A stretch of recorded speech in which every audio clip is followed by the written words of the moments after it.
이쪽 보고 설교해야 될 것 같아요. 이쪽에 사람이 별로 없어가지고. 수요 예배 오신 여러분들 환영하고 또 사랑합니다. 오늘 이제 수요 예배 시간에 오늘부터 데살로니가 전서를 제가 설교하려고 합니다. 아마 한 12번 정도 설교하면은 데살로니가 전서를 마칠 수 있습니다. 어떤 때는 그저 몇 절, 한두 절 설교할 때도 있고 조금 길게 많이 이렇게 설교할 때도 있습니다. 오늘 일과 주제는 데살로니가 교회 이런 주제입니다. 데살로니가 교회가 어떻게 생기고 어디에 있는 도시인가? 먼저 한번 우리가 성경에 나오는 그 지도책을 한번 보는데 스크린을 통해서 이렇게 한번 보죠. 우리가 익히 잘 아는 건데 데살로니가가 어디에 있는가? 제가 이렇게 돌아서 봐야 될 것 같아요. 자, 저기에 보니까 갑바도기아, 안디옥, 아시아, 여기가 지금이 어디냐면 터키죠. 여러분 터키 전도 여행 갔다 오신 분들 계시잖아요. 그리고 난 다음에 유럽 쪽에 또 보면은 빌립보가 있고 네아폴리가 있고 바로 옆에 뭐가 있습니까? 데살로니가가 있습니다. 데살로니가는 남부 유럽, 그리스 반도에 있습니다. 우리가 성경을 읽다 보면 마케도니아라는 말이 단어가 참 많이 나오는데 마케도니아는 어느 한 동네, 어느 한 도시가 아니고 그리스 반도의 중부서부터 지금의 마케도니아까지, 알바니아까지. 그러니까 그리스, 그 다음에 알바니아, 지금의 마케도니아까지 굉장히 넓은 지역을 마케도니아 그렇게 이야기합니다. 그래서 성경을 읽다가 마케도니아 이렇게 나오면은 어느 한 동네가 아니라는 거. 마치 이렇게 보면 좋아요. 우리나라 충청도부터 시작해가지고 저 북쪽, 경기도, 강원도, 북한 땅까지 마케도니아는 굉장히 광범위한 땅. 그래서 빌립보 교회랄지 베레아 교회, 어떤 데살로니가 교회, 네아폴리, 전부 다 이 마케도니아 지역에 있는 교회입니다. 근데 의외로 이 마케도니아 있는 교회들이 교회와 성도들이 좀 순수합니다. 근데 이 아가야 지방에 있는 사람들 아주 골치 아파요. 아가야는 어디냐면 성경을 읽다가 아가야 지방 하면은 그리스 반도 남쪽입니다. 고린도도 갱그리아 이런 데가 전부 다 아가야 지방에 속한 거죠. 그래서 우리 성도님들이 기억할 것은 마케도니아 하면은 한 동네가 아니라 굉장히 넓은 나라라는 거, 큰 땅덩어리라는 거, 그것만 알면 되겠습니다. 자, 이제 됐습니다. 이 데살로니가라고 하는 도시가 어떻게 생겼느냐면은 주전 315년에 이 마케도니아 나라의 왕이 누구냐면 필립 2세라고 하는 왕이 있었습니다. 그래서 이 사람의 이름을 따라서 빌립보라는 도시가 생겨요. 보면은 필립 2세라는 왕이 있는데 그 왕의 아들 양자죠. 양자가 이름이 카산더입니다. 카산더에 의해서 이 데살로니가 도시가 이렇게 건설이 됩니다. 근데 카산더의 아내 이름이 뭐냐면 데살로니가였어요. 그러니까 도시를 세울 때 이 카산더가 왕이 누구의 이름으로 도시를 세우냐면 자기 아내의 이름으로 데살로니가, 자 이렇게 세웠어요. 데살로니가 성읍 도시가 그렇게 생겨납니다. 여러분 유럽의 그 도시 이름을 보면 거의 사람 이름이 참 많아요. 보면은요. 그 다음에 영국에 있는 사람들 주로 호주나 미국으로 넘어가서 살잖아요. 그러다 보니까 영국 사람이 미국으로 갔어요. 근데 동네 이름을 뭐라고 지을까? 석관동에 살았거든. 그러니까 미국에 가서도 무슨 동이라고요? 석관동 그러는 거예요. 근데 이 한국 석관동에 사는 사람이 호주로 갔어. 그게 무슨 이름을 지을까 하니까 또 뭡니까? 석관동 그런 거예요. 그래서 예를 들어서 영국에 리치몬드가 있으면 미국에도 리치몬드가 있고 호주에도 리치몬드가 있고 다 이게 어디 사람들이나 원조가 영국의 리치몬드 동네 사람들입니다. 그렇게 이름을 진 거예요. 보면은 여러분도 사랑하는 아내를 위해서 동네 이름을 짓고 싶으면 지금 아무도 안 사는 곳에 집을 짓고 여러분들이 뭐라고 해야 되냐면은 여러분 아내 이름을 지으면 돼. 할렐루야. 이렇게 해서 데살로니가라고 하는 성읍 동네가 세워졌습니다.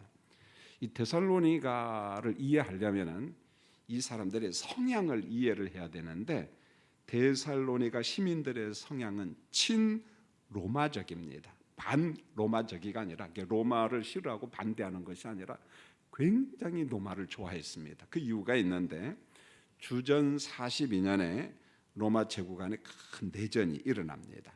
여러분이 영화를 통해서도 많이 들어봤을 거예요. 안토니오스, 옥타비오스 들어봤죠? 고개를 끄덕해 주시기 바랍니다. 알면은. 그 다음에 또 여러분들이 들어봤을 겁니다. 브루투스라는 말 들어봤죠? 그런데 안토니오하고 옥타비아누스가 한 편이고, 그래서 같은 군대를 거느리고 반대편에 있는 장수인 브루투스와 전쟁을 해요. 내전이죠, 일종의. 이때 데살로니가 사람들, 시민들은 어느 편에 서냐면 옥타비아누스 편에 섭니다. 그 사람을 지지를 하죠. 내전에서 누가 승리를 하냐면 이 안토니우스, 옥타비아누스 군대가 브루투스 군대를 이기고 승리를 하죠. 그러니까 이 안토니우스, 옥타비아누스 편에서 보면 데살로니가 시민들이 너무 고마운 거예요. 감사하죠. 내전이 벌어졌는데 지지를 하고, 그 다음에 군인들이 와서 좀 협조도 하고 도와주고, 그래서 너무 고마워서 데살로니가 시민들에게 선물을 줘야 되는데 어떻게 할 것인가, 몇 가지 선물을 줍니다. 데살로니가 도시에 자치권을 줘요. 자유를 준다는 거죠. 한번 데살로니가 도시는 내가 너희들에게 자유를 줄 테니까 한번 마음껏 살아봐라. 두 번째로 마케도니아 지방이 엄청 크잖아요, 보면은. 그래서 마케도니아 지방의 수도로 지정을 합니다. 수도가 되는 거예요. 서울이 되는 겁니다. 자, 이것뿐만 아니라 많은 경제 지원을 해요. 그래서 이 데살로니가 자체가 해안 도시다 보니까 무역이 발전하고 상업이 발전해 가지고 풍요의 도시가 됩니다. 그래서 이 친로마 성향의 데살로니가 굉장히 이제 발전을 하죠. 그 데살로니가는 로마 정부에 더 많이 충성을 하는 게, 잘해주니까 더 많이 충성하는데 어느 정도 충성하냐? 줄리어스 시저를 신으로 섬겨요. 사람을 갖다가 신으로 섬기고, 그의 아들, 양자 아들인데 옥타비아누스를 신의 아들로 섬기는 거예요. 숭배하는 겁니다. 자, 시저를 신으로 섬기고 그의 아들을 신의 아들로 섬겼어요. 자, 이걸 일컬어 데살로니가 도시는 어떤 성향의 도시냐 이렇게 말합니다. 전문 용어로 임페리얼 컬트라고 하는 거죠. 임페리얼은 어떤 황제라는 말이죠. 컬트는 일종의 문화인데 숭배, 그런 개념이죠. 그게 컬트 문화 종종 우리가 들어보잖아요. 임페리얼 컬트가 아주 강한 도시인데 로마의 황제를 숭배하는데 굉장히 강했다는 거죠. 로마 황제를 신으로 섬기고 그의 아들을 신의 아들로 섬기는, 그래서 이 친로마적인데 정말 로마를 좋아하고, 그리고 로마 때문에 많은 풍요를 누리죠. 물론 이제 데살로니가 전설을 해석하는데 로마 황제 숭배뿐만 아니라 데살로니가 자체에 본래 있었던 토착 종교가 있어요. 토착 종교, 일종의 헬라 문화권이니까 신하들이 있겠죠. 신하들이 있고, 그다음에 어떤 신비 종교, 종교인데 조금 어떤 그 밀종교, 그 신비한 그런 종교가 있습니다. 문화 자체가 헬라 문화고, 그러다 보니까 신화가 많고 철학이 발전하고, 그래 대표적인 종교, 토착 종교가 뭐냐면 디오니소스 컬트라고 이야기하죠. 디오니소스 컬트, 이것은 보통 번영 신화, 번영의 신, 여성의 신이죠, 보면은. 그 다음에 또 한 가지는 카비루스 컬트라고 하는데 이게 부활의 신입니다. 일종의 부활 신화와 관계된 거죠, 보면. 그래서 성의 어떤 문화가 있었고, 그 다음에 어떤 부활 문화, 그들 나름대로 신화 문화가 있었습니다. 자, 디오니소스 숭배에 따른 성적 음란에 관한 말씀이 데살로니가전서 4장에 나와요. 그래서 제가 디오니소스 이야기를 하는 겁니다. 그냥 쓸데없이 그저 어떤 지식 자랑하기 위해서 가져오는 게 아니고 지금 데살로니가 전서를 해석을 해야 되겠는데 어떻게 접근할 것인가? 데살로니가 4장을 전서 4장을 해석하려면 이 디오니소스 숭배, 이 컬트에 대해서 우리가 이해를 해야 됩니다. 디오니소스는 일종의 풍요의 신이고 다산의 신이에요. 거의 이방 신들은 풍요 다산입니다. 예외 없어요, 전부 다. 그 다음에 포도주와 쾌락의 신입니다. 그래서 여기서 쾌락은 일종의 황홀경에 빠지는 거예요. 어쩐 마치 마약이나 이런데 마취 상태에 빠듯이 황홀경의 상태에 빠지는 겁니다. 그리고 디오니소스 숭배 사상은 일종의 번영의 신이에요. 번영.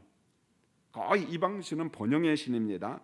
그런데 독특한 것은 남자의 생식기와 관련된 신비종기입니다. 그래서 성과 관련됐죠. 생식, 성을 통해서 삶의 생기가 들어오고 인간의 기쁨을 찾고 행복을 얻고 사업이 잘 되고 건강하게 살 수 있다. 이게 바로 디오니소스 숭배 사상, 콜트라는 겁니다. 그래서 데살로니가 시민들은 이 디오니소스를 정말 좋아했어요. 숭배를 많이 했어요. 신전 예배에 많이 참여합니다. 왜요? 무병장수를 준다고 하니까, 병이 없고 오래 산다고 하니까 물리는 것 아니겠어요? 여러분, 제가 도교에 대해서 많이 아는 건 아니지만은 중국의 도교의 칼라가 무병장수예요. 그래서 도교가 하는 여러 가지 운동 기법이 있거든요. 아침에 일어나면 그 사람들 춤추고 하는 거 있잖아요. 그게 도교 영향이거든요. 그게 어제 오늘의 문제가 아니고 도교 자체가 건강하게 오래 사는 거. 그래서 운동이 굉장히 많이 발전하고 약초가 많이 발전하고 도교 문화 속에 그런 게 있는 겁니다. 그런데 디오니소스 컬트, 여기에도 그런 게 있어요. 그래서 무병장수, 그 다음에 번영, 행복의 신. 여러분 보세요. 우리에게 무병장수를 주고 번영도 주고 행복에 주고, 그러니까 데살로니가 사람들에게 디오니소스는 전능자예요. 전능자. 우리가 하나님을 일컬어 누구라고 합니까? 전능하신 하나님, 그렇게 이야기하듯이 데살로니가 사람들은 디오니소스 신전에서 그 신을 숭배할 때마다 전능하신 신이요, 이렇게 말했어요. 번영도 주시고 행복도 주고 무병장수도 주시고, 세상에 이런 신이 어디 있습니까? 전지전능한 신이죠. 자, 이런 영향 때문에 성적인 타락이 극심하게 발전해요. 극도로 타락합니다. 여기서 조심해야 돼요. 물론 데살로니가 사람들은 이 번영의 신인 디오니소스를 섬기는 것을 복으로 믿고 복으로 알았지 우상숭배나 성적 타락으로 생각하지 않았어요. 왜? 성 그 자체가 예배 안에 있기 때문에, 그것 자체가 뭡니까? 이 사람들에게는 예배니까 그게 타락, 죄라, 그런 생각을 했어요? 안 했어요?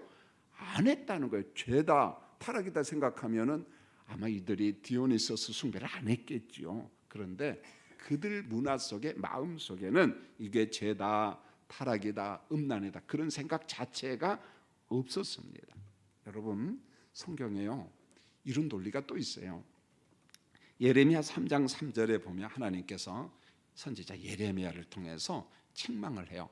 여러분, 저기 한번 읽어볼까요? 스크린 시작. 그러므로 단비가 그쳤고 늦은 비가 없어졌느니라. 그럴지라도 내가 창녀의 날을 가졌으므로 수치를 알지 못하느니라. 여러분 보세요. 하나님의 징벌이 있음에도 불구하고 내가 누구의 낯을 가졌으므로, 창녀의 낯을 가졌으므로 자기들의 수치를 어떻게 해요? 알지 못하느니라. 사람이요, 한번 타락하고 마음이 굳어지면은 죄를 죄인 줄을 몰라요. 음란을 음란이라고 모릅니다. 오히려 그것이 본영이라고 생각해요. 무섭습니다, 여러분요. 여러분, 이 데살로니가 사람들이 디오니소스를 숭배하는 거나 예레미야 선지자 시대의 그 시대 사람들이나 양심과 마음과 이성이 마비가 됐다는 거예요. 보면은 죄인 줄을 몰랐어요. 죄인 줄을 몰랐습니다. 그러면 지금은 안 그럴까? 지금도 똑같아요.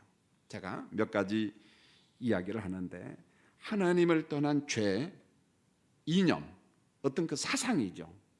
이념이 그 사람을, 양심과 이성을 마비시킬 때가 있습니다. 자, 우리는 마비라고 이야기하지만 그들은 아니라고 해요. 온전하다고 생각합니다. 이런 거죠. 어떤 사람이 공산주의 이념에 마비가 돼요. 사회주의 이념에 마비가 됩니다. 그러면은 공산주의 사회주의 이념 자체는 사람은 물질이거든요. 유물사관이야. 그 물질은 의미가 없어. 어떤 그게 무슨 영적인 존재고 무슨 뭐 거룩한 존재고 하나님의 형상대로 지음받고 그런 거 없거든요. 보면은요. 그거 가지고 뭐 죽으면 끝나는 거고 없애버리면 끝나는 겁니다.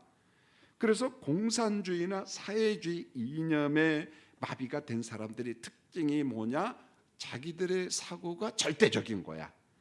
그러다 보니까 자기 논리만 정답이고 다른 사람의 논리는 타도의 대상입니다. 여러분, 학생 때 운동권에 빠진 사람들, 좌파 사상에 빠진 사람들은 남의 말 잘 들어요, 안 들어요? 안 들어요. 왜요? 거기 한번 중독이 되면 이념이 완전히 박혀버리면요, 누구 말도 안 듣습니다. 왜? 그게 절대 신이거든요. 절대적 개념이기 때문에.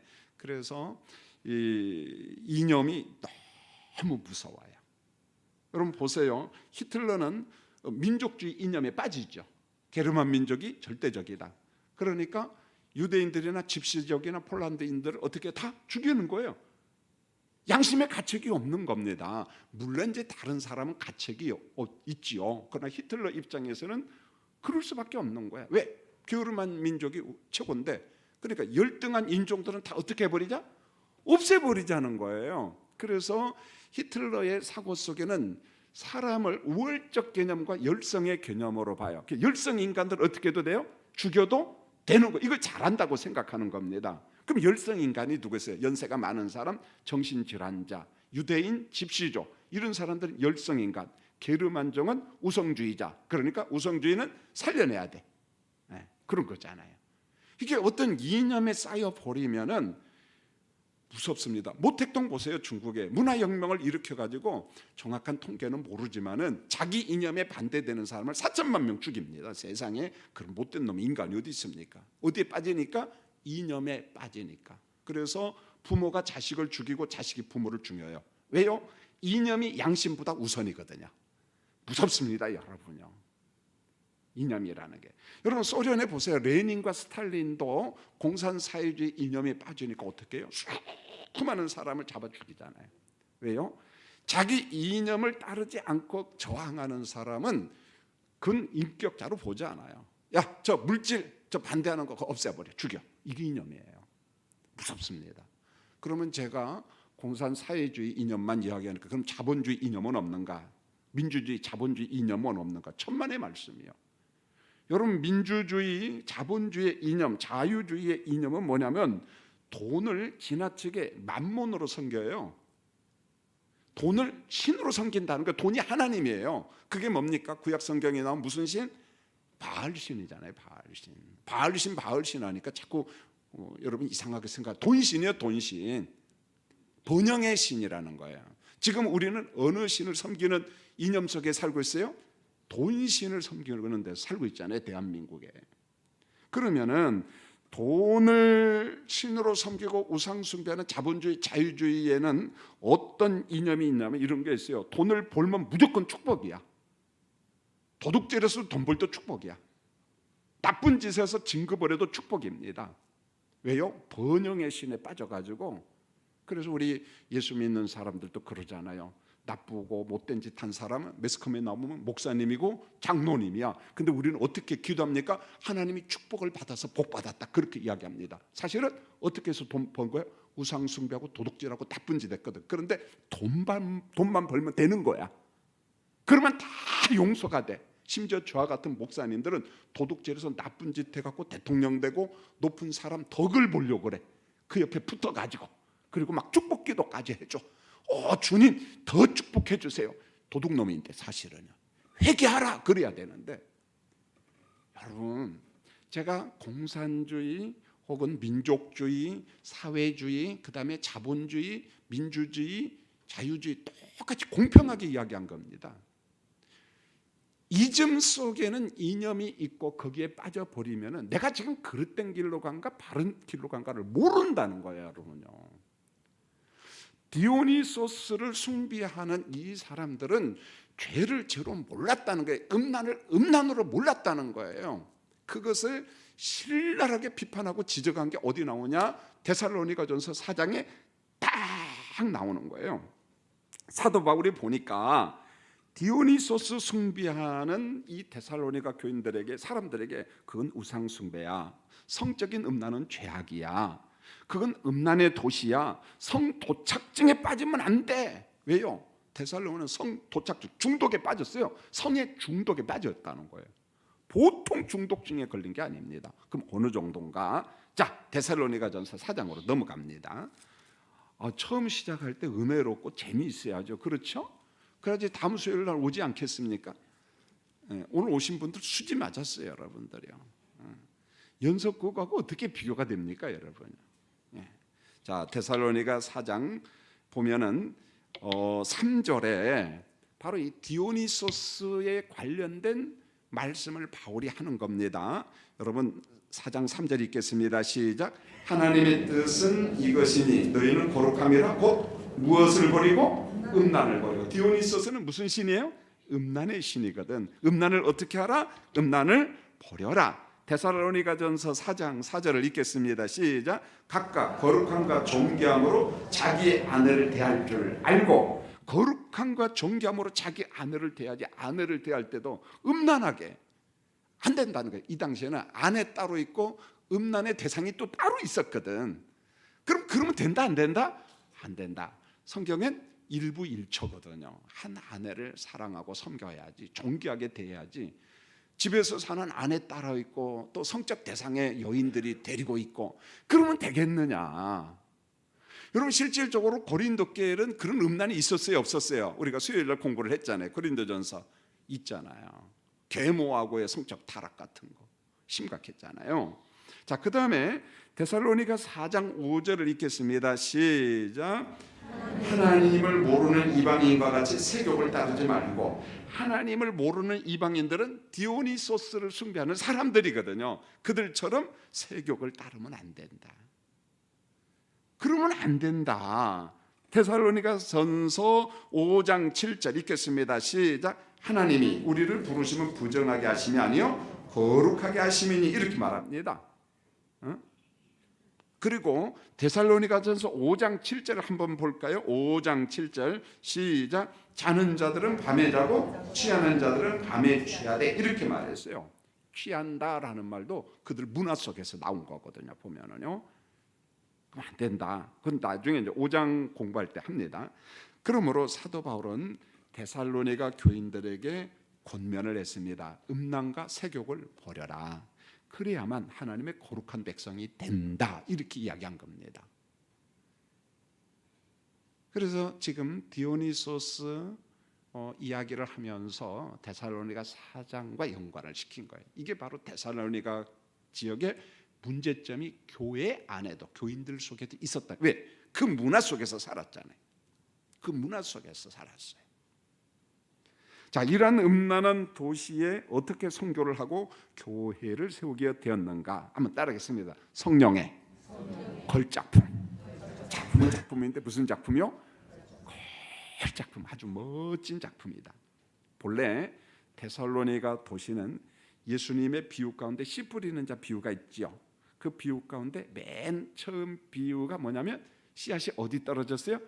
길가에 떨어졌잖아요. 길가에 떨어졌습니다. 데살로니가가 길가와 같은 곳이에요. 길가와 같은 곳. 복음의 씨앗을 뿌리면 길가에 떨어진 씨앗은 누가 와서 삼켜버려요? 새는 새인데 제가 볼 때는 아마 참새가 할 때, 비둘기. 그래서 새들이 와서 먹어버렸습니다. 선교하기가 쉽다, 어렵다? 어려운 거예요. 얼마나 어려운지요.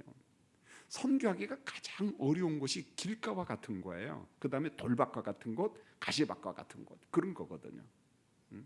그래서 예수님의 씨 뿌리는 비유를 길가, 자갈밭, 가시밭, 옥토를 마음으로 해석해도 상관이 없어요. 그런데 마태복음의 맥락 속에서는 마음보다는, 토양보다는 사실은 선교 개념이에요.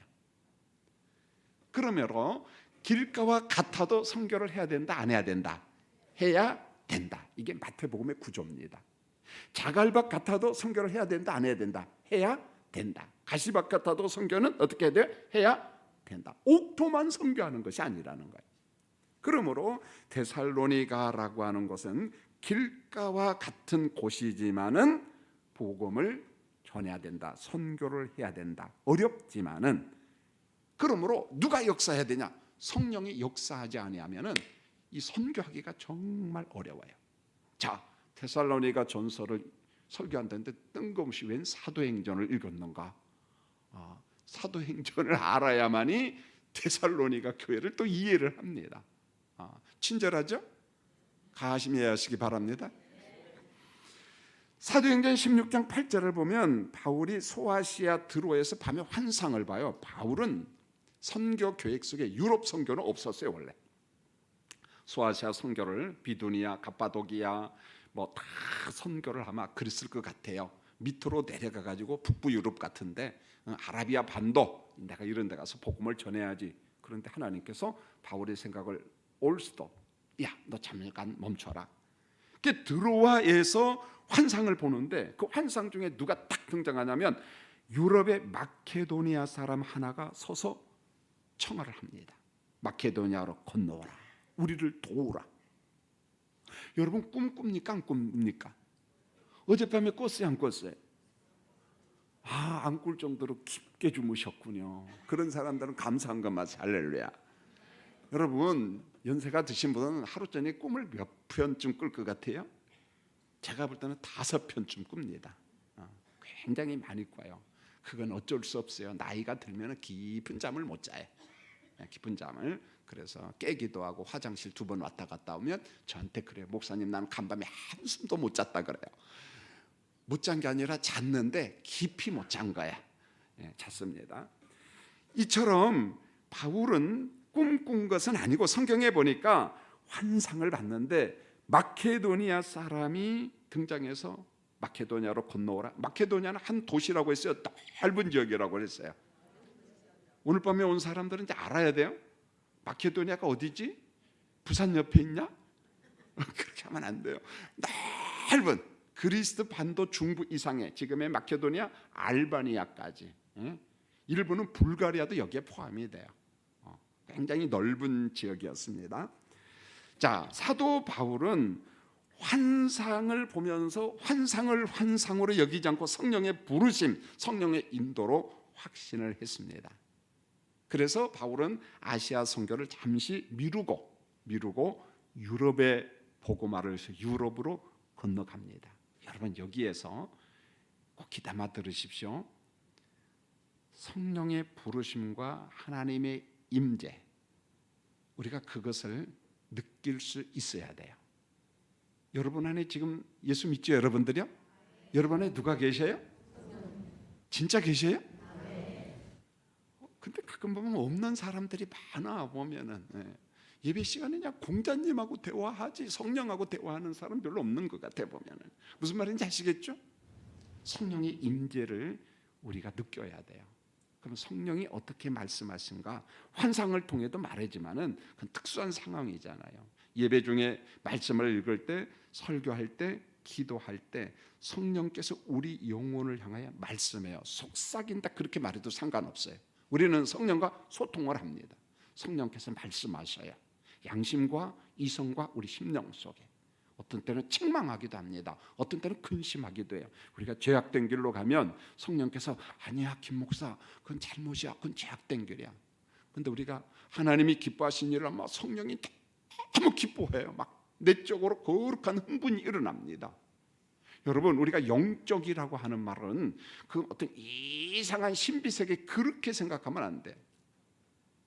우리가 믿음으로 살고 하나님의 말씀에 합한 삶을 살 때 그게 바로 영적 삶이라는 거야. 성령이 무척 기뻐해요. 여러분 지금도 마음에 내적인 기쁨이 있나요? 성령이 깨닫게 하심이 있나요? 그러면요 거룩한 흥분이 있어요. 재미가 있다는 거예요. 예배가 즐겁다는 거예요. 중요합니다. 그래서 수요 예배 시간에 말씀을 들을 때 성령의 깨닫게 하심, 성령의 속삭임. 그래서 예배 중에 말씀을 들을 때 여러분 안에 내적인 거룩함, 흥분이 있어야 돼요. 하나님의 임재, 성령의 임재를 경험하셔야 됩니다. 할렐루야. 얼마나 기쁘게 하는지 몰라요. 자, 사도행전 너무 열심히 해서 작은 배모지가 떨어졌습니다. 사도행전 16장 11절에 보면 드로아에서 배를 타고 사모드라게로 직행을 해요.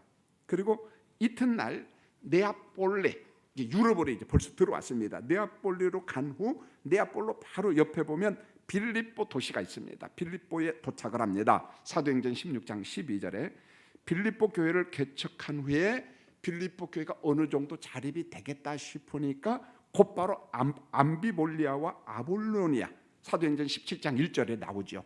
그래서 암비볼리와 아볼로니아를 이 두 지역을 돌아보고 곧바로 어디로 가냐? 데살로니가로 갑니다. 빌립보에서 데살로니가는 가깝습니다. 지도책을 보면 가깝습니다. 제가 한번 여기 구경하고 와가지고 교육부 수련회 때 노예 여러분들한테 갔다 와서 사진 많이 찍어 올 테니까 기다리시기 바랍니다. 할렐루야. 여러분이랑 같이 가면 좋겠는데 그러지 못해서 죄송합니다. 사도행전 17장 2절에 딱 보면은 이제 데살로니가에 들어온 바울이 어디를 찾아가냐? 바울은 어디든지 가면은 항상 유대인 공동체를 찾아가요. 유대인 거처. 그게 회당과 기도처잖아요. 그래서 사도행전 17장 2절에 보니까 데살로니가에 들어온 바울이 유대인 회당을 찾았어요. 그 회당에 가서 새 안식일에 걸쳐서 성경을 강론합니다. 성경을 강론합니다. 자, 회당에서 안식일 예배를 때 성경을 강론했다. 이게 무슨 말이냐면은 회당에 가면은 성경 강론 시간이 있어요. 성경을 읽는 시간이 있습니다. 이것을 임의대로 내가 막 읽고 싶은 거 읽고 그러지는 않아요. 회당장이 그렇게 하지 않습니다. 오늘 안식일 예배 때는 요걸 강론한다, 이걸 강론한다. 그게 각본이 다 나와 있어요. 그게 뭐냐면 보통 회당에 가면 성구집이 있는데 전문 용어로 럭셔너리라고 합니다. 럭셔너리라고 하는데 보통은 성구집이라고 해요. 럭셔너리라고 하는 성구집에 보면 모세오경이 있고 선지서가 있고 시가서가 있습니다. 그러면은 모세오경에서 몇 구절 있고 시가서에서 몇 구절 있고 선지서에서 몇 구절 있고 그렇게 읽어요. 읽도록 그렇게 되어 있어요. 그냥 내가 임의대로 막 읽는 게 아니에요. 자, 사도 바울은 이처럼 성구집에 있는 럭셔너리에 있는 그 성구집에서 모세오경을 읽고 선지서를 읽고 시가서를 읽고 뭐라고 하느냐? 사도행전 12장 17장 2절로 3절에 보니까 이런 말이 나와요. 그리스도의 해받음과 죽음과 다시 사는 부활을 증거했다. 이렇게 말해요. 구약 성경을 읽고 누구를 발견한 거예요? 그리스도를 발견했다는 말이에요. 무슨 말인지 아시겠어요? 구약을 읽고 구약에서 누구를 찾아낸 거예요? 메시아의 뭡니까? 해받음, 그리스도의 해받음과 죽음과 다시 사는 부활을 증거했다. 그럼 바울이 설교할 때는 신약 성경이 완성이 됐어요? 안 됐어요? 안 됐어요. 구약 성경을 읽었어요. 회당에 가서. 자, 사도행전 17장 4절을 보면은 바울의 회당 강론을 들은 사람들 중에 예수님을 믿는 사람들이 있었어요. 그래서 이렇게 나옵니다. 자, 저기 한번 볼까요? 스크린 시작. 그 중에 어떤 사람 곧 경건한 헬라인의 큰 무리와 적지 않은 기부인도 권함을 받고 바울과 신라를 다시 말하면 바울이 전한 십자가 복음 부활의 복음을 어떻게 했다는 거예요? 믿었다는 거예요. 예수를 영접했다는 말입니다. 여러분 이것도 이렇게 해야 돼요. 바울이 강단에서 회당 예배에 참여해서 성구집을 읽었습니다. 강론을 합니다. 그랬더니 복음이 증거될 때 누가 역사했다는 거예요? 이제 통합니다. 정말 똑똑해요. 이 정도 나오려고 하면 보통이 아니에요. 실력이 정말 좋으네. 이 명문 교회 다니는 거예요. 성령께서 그들의 마음에 감동을 주고 바울의 복음을 믿었어요. 영접했다는 거예요. 성령께서 그렇게 했어요. 그게 성령의 사역이에요. 성령은 깨닫게, 성령은 진리 영이거든. 진리를 깨닫게 합니다. 데살로니가 시민들이 바울의 복음을 듣고 믿는 자가 생기자 이게 문제가 생기네요. 유대인들이 시기하기 시작했어요. 이 유대인들은 디아스포라 유대인들, 회당 예배를 드리는 유대 교인들, 유대인들. 사도행전 17장 5절을 보세요. 어떤 일이 벌어지가, 자 스크린 보고 읽습니다. 시작. 그러나 유대인들은 시기하여 자기 어떤 불량한 사람들을 데리고 때를 지어 성을 소동하게 하여 야손의 집에 침입하여 그들을 백성에게 끌어내려고 찾았어요. 유대인들이 바울을 시기하여 누구를 데려오냐? 저자의 시장, 저작거리. 무슨 말인지 아시죠? 저작거리 연속곡 안 봤나요? 저작거리에 가면 곰탕도 팔고 순대도 팔고 막걸리도 팔잖아요. 시장통이에요, 시장통. 그래서 저자를 중심으로 해서 먹고 사는 불량배들을 동원해서 충동질을 해서 소동을 피우게 해서 저 바울을 때려잡아라 시기했다는 거예요. 사도 바울은 안식일 외 시간에는 회당의 지도자인 야손의 집에서 말씀을 전했어요. 야손의 집에서 하던 성경 공부가 발전해서 데살로니가 교회, 가정교회가 됩니다. 야손의 집이 데살로니가 가정교회의 초석이죠. 보면은요. 혹자는 야손의 집을 둘러보는 거예요. 어떤 2층 집이면 아래층은 인샬라 작업장이고, 그리고 2층에는 성경 공부하는 곳, 뭐 그렇게 보기도 합니다. 그런데 이 기간이 석 달로 봐요. 석 달로. 석 달 동안 야손의 집에서 복음을 전하고, 복음을 전한 그곳이 가장 짧은 시간에 교회가 된 거예요. 교회가. 그러니까 데살로니가 교회는 석 달 만에 태동한 교회예요. 석 달 만에 3개월 된 교회라니까요, 여러분요. 자, 사도행전 17장 6절에 보면은 이 불량배들이 야손과 다른 형제들을 끌고 읍장으로 들어갑니다. 이때 읍장은 데살로니가 읍장이 몇 명이 있어요. 읍장 통치를 했습니다. 지금 우리로만 구청장이라고 보면 돼요. 서울시가 있는데 서울시에 구청장들이 있듯이 데살로니가라는 도시가 있는데 거기에는 관할 읍장들이 있었어요. 읍장.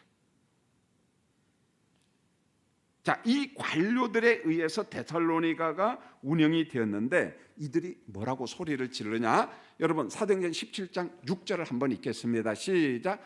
발견하지 못하며 야손과 및 형제들을 끌고 읍장들 앞에 가서 소리질러 이르되 천하를 어지럽게 하던 이 사람들이 여기도 이르니. 천하를 어떻게 했다고요? 바울을 일컬어 무엇하는 사람? 바울과 실라 디모데를 천하를 어지럽게 하는 사람들. 그러니까 바울에 대해서 소아시아나 유럽에 이미 소문이 났다는 말이 안 났다는 말이에요. 났다는 말이에요. 천하를 어지럽게 하는 사람들. 사도행전 17장 7절을 보면 그래서 야손을 폭행하고 가이사의 명을 거역하는 사람, 그렇게 이야기하면서 바울을 정치범으로 몰아갑니다. 정치범으로. 자, 17장 7절 사도행전 읽겠습니다. 시작.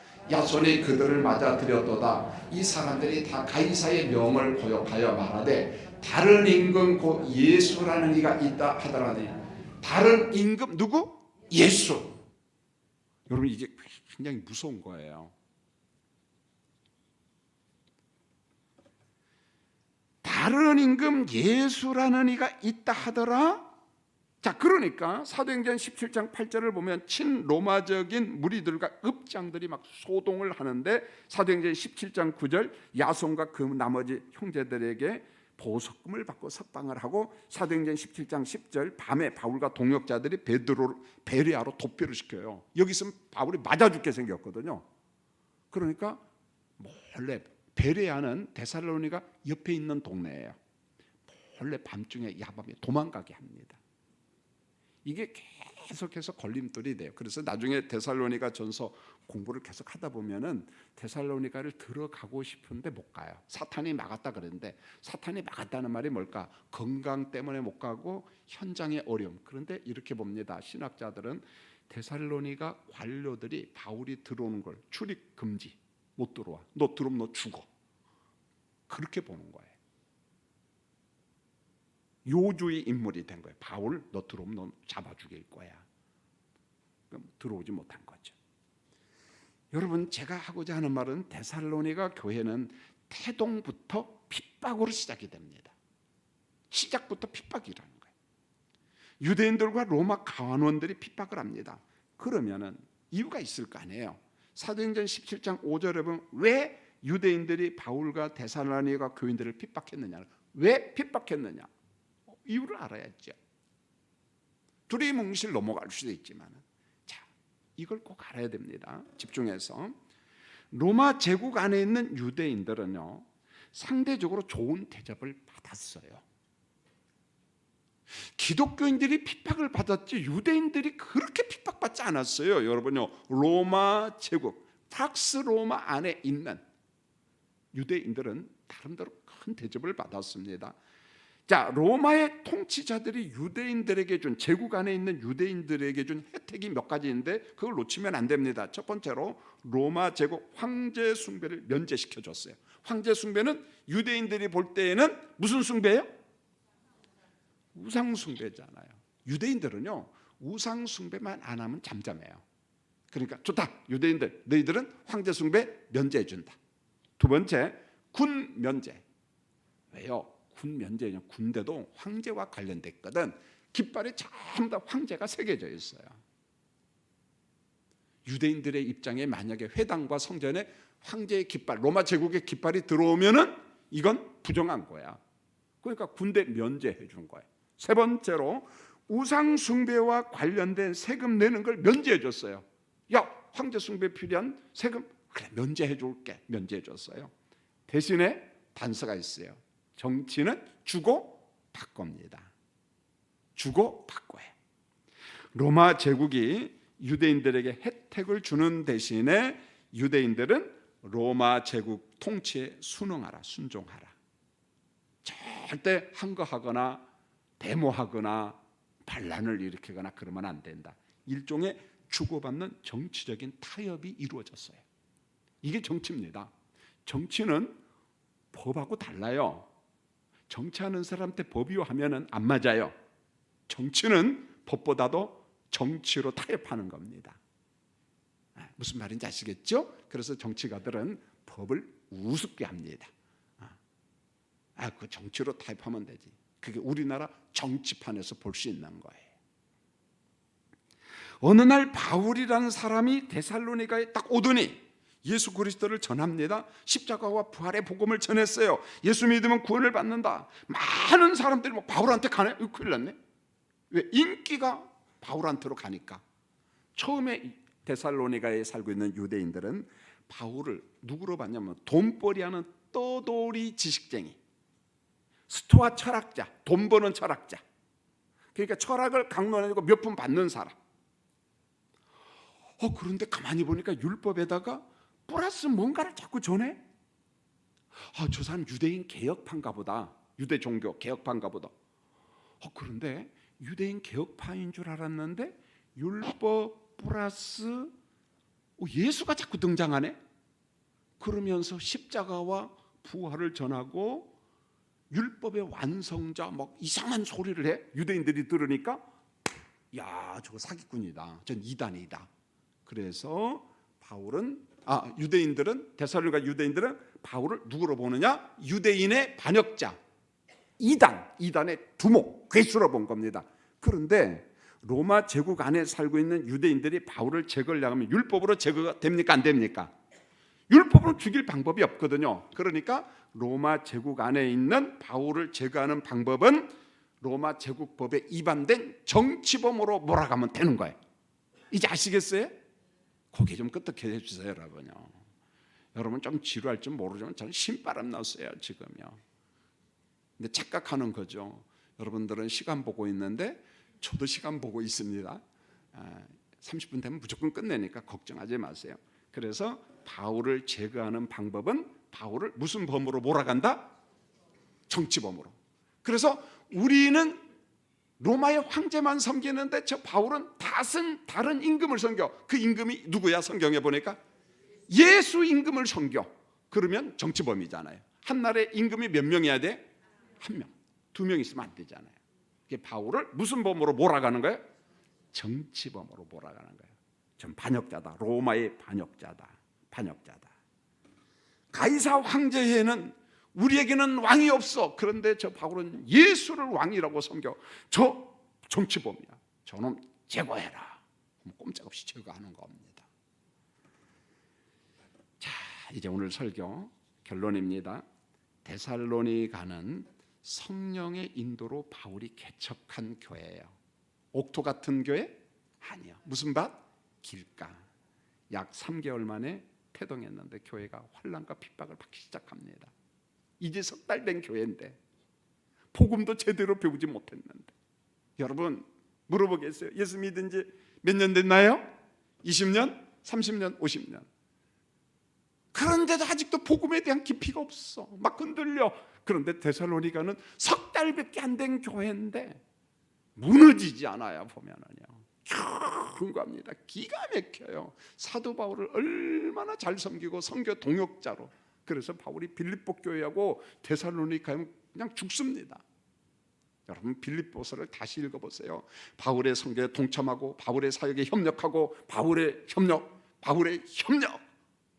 근데 데살로니가도 그래요. 얼마나 멋진 거예요.